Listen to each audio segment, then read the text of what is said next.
terjadi defisit. Defisitnya ada beberapa persoalan. Yang pertama tadi itu masalah irigasi, khususnya di Seram masih jauh.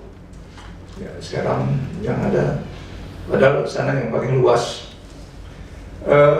Ada upaya dari kita untuk memanfaatkan sagu, uyubian dan lain sebagainya, tapi tetap saja belum terpenuhi. Nah, defisitnya cukup besar. Nah, oleh karena itu ada usulan, ya. Sekarang ini mesti sangat bergantung dari daerah lain, tetapi strategi dalam ketahanan pangan yang dibuat di secara nasional, tiap provinsi itu diupayakan agar dia mampu memenuhi kebutuhannya. Itu yang pertama. Yang kedua, mungkin di samping memperbaiki irigasi, standar kualitasnya harus ditingkatkan. Di Jawa sini 1 hektar itu sudah 6 dan 7 bahkan 8 ton. Kalau kami di Maluku sana masih bermain di angka 4. Jadi butuh bibit, butuh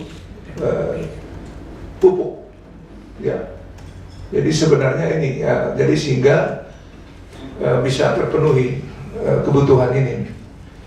Kita berharap memang yang di Papua ini akan bisa mampu untuk mengisi yang wilayah timur, tetapi tetap saja kalau kita hitung-hitung masih kurang. Ya. Itu tentang pertanian. Yang kedua, Maluku ini 93% wilayah laut.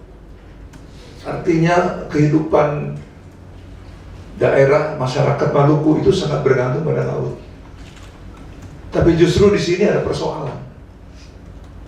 Dengan program yang dicanangkan oleh KKP, perikanan penangkapan ikan terpadu, terukur, ini ada masalah. Kapal-kapal yang di atas GT 30 ton itu boleh bongkar muat di laut.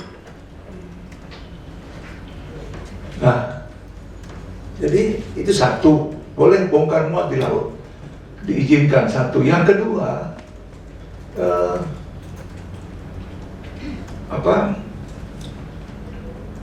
karena kekurangan tenaga listrik, maka terbatas sekali yang punya cold store. Akhirnya yang nangkap ikan izin dari pusat, tapi hasilnya dibawa ke Bali, ke Makassar, dan Bitung. Maluku Utara tidak ada apa-apa. Padahal kami di situ ada 3 WTP. Maluku Utara dan sekitarnya itu ada 3 WTP. Tidak ada apa-apa, berarti kita sangat bersandar pada laut. Nah, ini persoalan. Ya, oleh karena itu mohon diperhatikan, nanti saya akan sampaikan apa yang perlu Nah, sekarang ini memang ada upaya untuk sebenarnya ada program LIN atau Lindung Nasional, itu yang pertama yang sudah dicanangkan oleh Pak SBY zaman masih jadi presiden. Yang kedua, dengan 3 WTP itu sudah selayaknya di Maluku ini ada pelabuhan perikanan setingkat pelabuhan samudera. Yang ada itu di bawah, sehingga tidak bisa ekspor. Harus dibawa dulu ke. Nah, oleh karena itu standarnya itu harus ditingkatkan. Pelabuhan perikanan yang di Ambon itu misalnya harus ditingkatkan menjadi pelabuhan sehingga bisa ekspor. Dengan demikian, dengan ekspor maka pajaknya segala macam itu bisa didapatkan dari hasil laut. Nah, jangka panjang memang kami berharap rancangan undang-undang daerah kepulauan ini akan menjawab ini semua. Sekarang ada rencana PSN baru di sana. Kalau dulu namanya Ambon Newport, tetapi namanya berubah karena bergeser ke Serang. Namanya Pelabuhan Terpadu. Ya, logistik terpadu. Jadi Singapura kecil. Kalau ini jadi, maka standar harga itu bisa Papua, Maluku sekitarnya bisa dipertahankan tidak jauh dari barat. Termasuk NTT mungkin. Nah, oleh karena itu kita sangat memerlukan ada sistem pelabuhan pergudangan yang terpadu.